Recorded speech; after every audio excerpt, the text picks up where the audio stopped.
Our next speaker is Dr. Karmen Smith. Dr. Smith is an ordained metaphysical minister and conducts seminars and workshops around the world on healing from the inside out. Dr. Karmen Smith was the co-pastor at the University of Metaphysics Institute in Las Vegas, Nevada, with Dr. Paul Leon Masters, her mentor and friend. Dr. Smith continues the metaphysical teachings of Dr. Masters at the Bobob Theater every second Saturday at Town Square in Las Vegas, Nevada. Dr. Smith teaches that our trauma is our biggest treasure. Dr. Smith is a licensed clinical social worker who destigmatizes mental health symptoms by distributing videos and newsletters information intended to educate people about depression and anxiety. Her intention is to create a safe place to heal our bias and entrenched views that contribute to polarized thinking that leads to separation. Dr. Smith worked as a child and family intervention specialist in the child welfare field for Clark County Family Services in Las Vegas for 20 plus years. Dr. Smith helped families realize that abuse, addiction, and emotional trauma does not have to be their legacy. Dr. Smith is the author of a book, The I Am Solution, Simple Practices to Transform Fear Back to Love, which helps people realize they have the power to heal.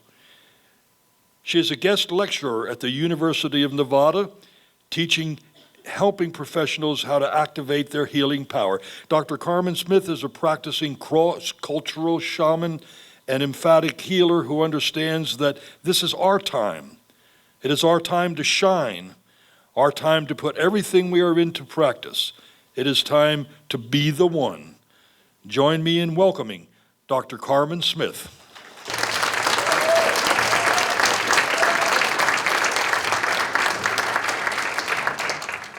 We're living in a very exciting time. Like I said last night, that this is our time. Can you feel it?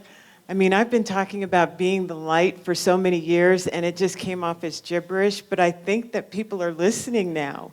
People are waking up because, yes, it's very exciting.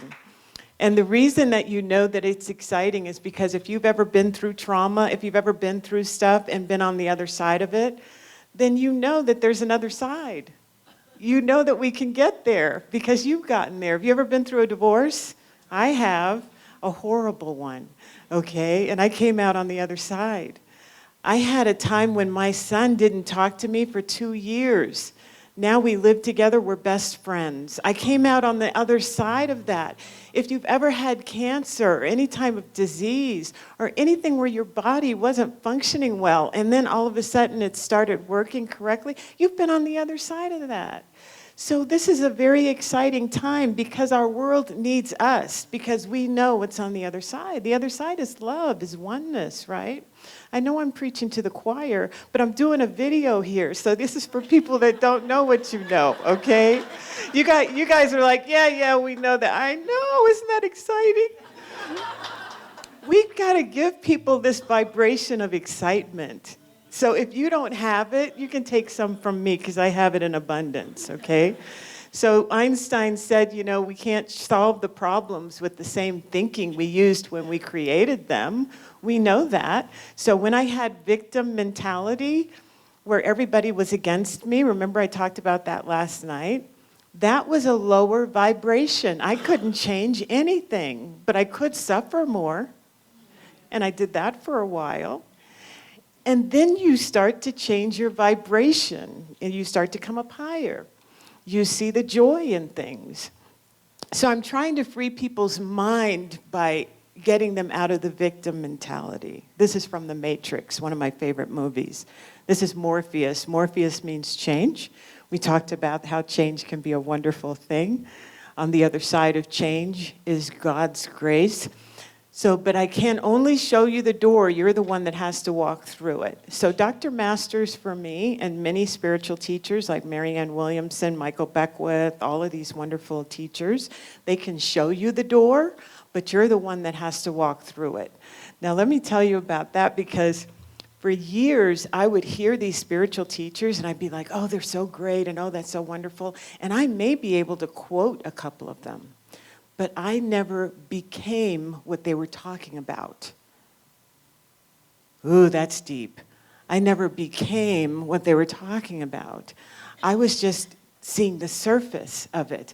But it's not until you become, you embody Jesus. It's not until God is in you and you are talking to somebody as God, hello, that your life begins to change. Your vibration begins to change. You can't be a victim and God at the same time. Who knew? Right? Incredible. So I would go into juvenile detention and I would talk to the girls about the matrix. And I would talk to them about changing their consciousness and how we've been sold a bill of goods. We've been bamboozled and hoodwinked by our school system who tells us that we're not enough.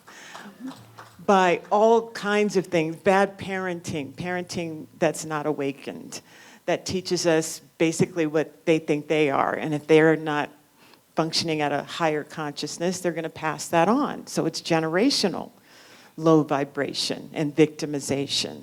And so I talk to the girls about this, and I tell them how powerful they are, because we have to deprogram a lot of the things that we thought were true, just because the world is thinking that.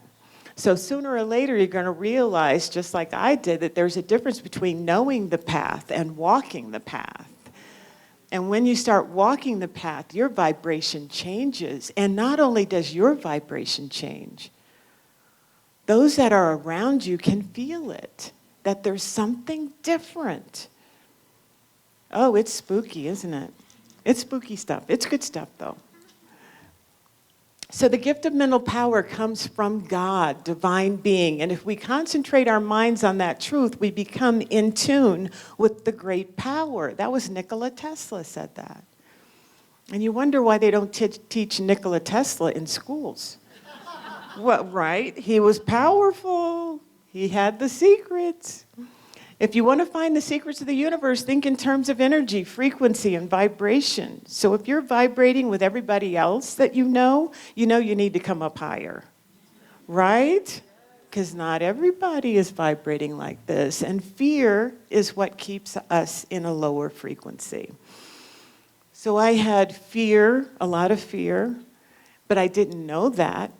If you would have asked me 20 years ago, Karmen, you're just afraid, you have fear, I would have been defensive. What are you talking about? I've read Marianne Williamson, Return to Love. I listen to Dr. Masters. But what was I? I was very critical of other people because I was in survival mode. And I came from a very dysfunctional family, and we judged people. And so I was a big judger. We would watch TV and judge everybody on TV, right? We would, and so you take on, you internalize that judgment. And so what you are is you're critical of people. Well, do you think God is judgmental and critical and mean-spirited? Well, no. So you're at a lower vibration and frequency. So I created the human hamster wheel. I needed a visual to show people if I was going to teach this, but mostly I was working on myself, people. I didn't create this originally so that other people could be healed. If you're a healer, you got to heal yourself first. So I'm letting you know, I was very dysfunctional and very judgmental and very critical. That's not a loving energy, okay? So I had to transmute that. You couldn't tell me that I was judgmental and critical. I had to discover that. God had to reveal that to myself, because if you would have told me, I would have gotten defensive. Does that make sense? So thank you. That's something to be grateful for. Thank you for the understanding and the dropping that in my consciousness that I needed to change that. So if you don't know you're critical, look at the power and control reactions. Do you blame? Do you shame when you're communicating with other people?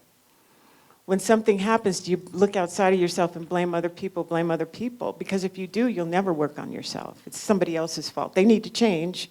My husband needs to change. Okay, can you help him change my daughter? I'm bringing her to therapy. I need you to change her. If you're like that, you're in the blaming cycle. And this is the human hamster wheel. It just goes round and round. And if you get caught up in this energy, it's creating a lower frequency. You see how it can move this way? And you get these events like death, divorce, emotional abuse, disability. All of these things can create trauma. And also, when you're in this vibration and doing this, you can create these events. You've heard that? Like attracts like. So this lower frequency will attract lower frequency events. So you can bring them into your life. That's metaphysics. And so when we haven't healed from these trauma events, and if we haven't felt the hurt, or we felt the hurt and it's not met with compassion, it turns into anger and it cements the fear. Okay, so why did I say it like that? It's because, remember when I said I was judgmental and critical? I didn't have compassion. So I wasn't healing anybody, let alone myself. So if you were around me, how could you be healed? If you're hurt, I'm not going to meet you with compassion. I've never given it to myself. I never got it from my family. How am I going to give it to you? Do you see how the world operates like this without compassion? We're screwed. Because what you're going to get is chaos. You're going to get people that are angry. You're going to get people that are just anger and they take it out as rage at other people, shootings, bombings, war, violence, or they take it out on themselves. Because when anger turns inward, it can go towards depression and self-destruction, and we have an increase in suicide and an increase in drug abuse, self-destruction, an increase in destruction of families. So when I worked for Department of Family Services with abuse and neglect, I would work with the parents because I was a therapist there, and the judge would say, can we give these kids back to the parents? They're in foster care because of abuse and neglect. So they'd send them to the therapist, and I would see the parents. The parents were stuck in this fear, generational abuse, generational neglect, generational alcoholism. And so how do you turn that around? In my book, I go into it in detail, but I just want you to know that that energy is like a hamster wheel. It can go this way, it can go that way, and if you ever Google chaos theory, they have a diagram where the energy of chaos goes like this, that, and this. It's chaotic. You don't know where it's going to go. This is the energy that is on our planet right now. And if you lack compassion for yourself and other people, then you're going to perpetuate the chaos cycle. Everybody around you will be stuck in it. So the diagram of the cycle of suffering helps visualize the cycle of energy created by fear. Feelings and behaviors can create a self-destructive pattern. The cycle of suffering can be genetic, meaning that we store a lot of our experiences in our DNA. We're discovering that. Chronic and generational. So this is just another thing that says fear creates all chaos.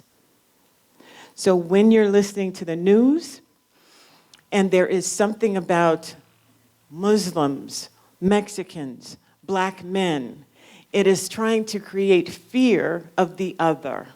We know that. But we also need to talk to the television and talk to ourselves and say, I understand you're afraid. I love you. What are you doing when you say that? You're transmuting fear to love. And you say it to yourself every time you see something or you feel something that even resembles fear. You say to yourself, I understand. You're afraid. I love you. That's how you transmute it with compassion. That's what I felt when Dr. Masters, when I would just vent to him about all the crazy that I was going through. I could feel him saying to me, I understand. You're afraid. I love you. So the universe is not punishing you or blessing you. The universe is simply responding to the gravitational attitude that you are emitting. And we want to always come from a higher vibration. And one of the ways you do that is life is too short to hold on to grudges. You need to forgive. And so unforgiveness is a lower frequency vibration. If there's anybody in your life that you still hold on, anger, resentment, anything like that toward, that needs to be resolved. And the reason that it probably hasn't is because you probably thought forgiveness meant condoning. And it does not. It means a release of that anger, lower vibration energy on you. You're not condoning behavior. And when you understand that, that came from my son actually. He said people think that unconditional love means that you have to condone behavior. And that's not what it means. It means that you are the light, just like I am the light. You came into this world with dysfunctional stuff happening. It showed up in your behavior, but I love you. And you say to that person in your mind's eye, I understand. You're afraid. I love you. I feel like saying amen and doing the holy dance right now, okay? So, because that was good stuff. I'm going to have to do that myself. No, I'm just kidding.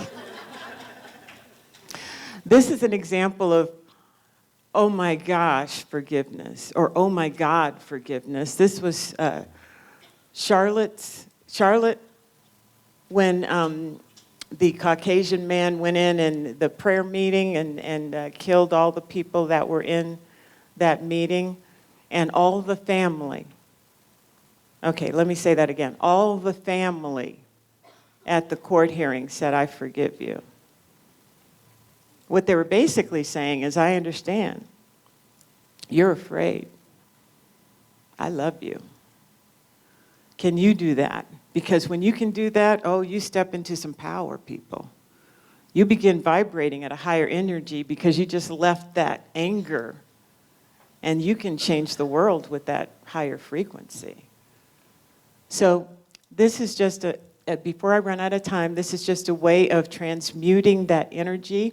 After an event, be aware there are different perspectives or way of seeing that event. Be aware of how you were telling the story about that event. We need to be aware of what's coming out of our mouth. So even if it was 110 outside, it's a beautiful day, so you can't complain about the weather. But you know some people will complain about the weather. Like I'll say, oh, it's just so beautiful outside in Vegas. And they'll say, yeah, but the wind is crazy. You can't put any lawn chairs out. And I'm like, wow, how did that turn into a negative? It's not even 117 yet. But people find comfort in complaining. That's a lower frequency, and you don't have to go there, even though most people do. If you have a car, be grateful for the car. Even if it doesn't run and it's sitting in your driveway, just be grateful for that car. Just be grateful for everything, because as soon as you complain, I'm telling you, that frequency will go right down to your toes, and you cannot help the world.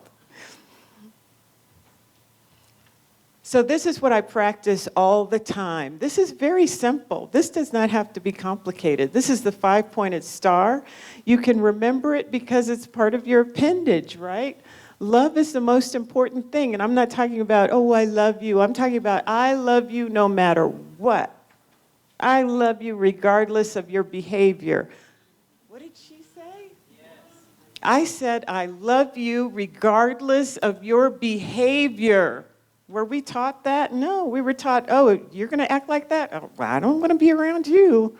I don't want to have anything to do. Well, you don't have to have anything to do with them, but you still need to love them. Love them as you love yourself, and you need to really love yourself. I mean, every time you pass a mirror, you need to be saying, hi, sweetie. Hi, my precious. I love you. Because that is a high frequency. If God is love and God is in you, ooh, you better love you. Because it's going to come out when you talk to people. So love is very important. Compassion. Compassion is one of my favorite things. Think of it this way. You see the good in a person. You see the bad in the person. You go straight to love. Because when I was growing up, I said, my mom doesn't see the bad in my dad. I've got to remind her how bad he is. I've got a whole file cabinet of all the things he's done. She needs to know about it. So I'd be just saying, oh, he did this, he did. No. You see the good. You see the bad. You don't dwell on the bad. That's a lower frequency. But you see it. Yeah, he did that. Go straight to love, unconditional love. This is what changed the world. But have compassion towards yourself first, then you can spread it out to everybody.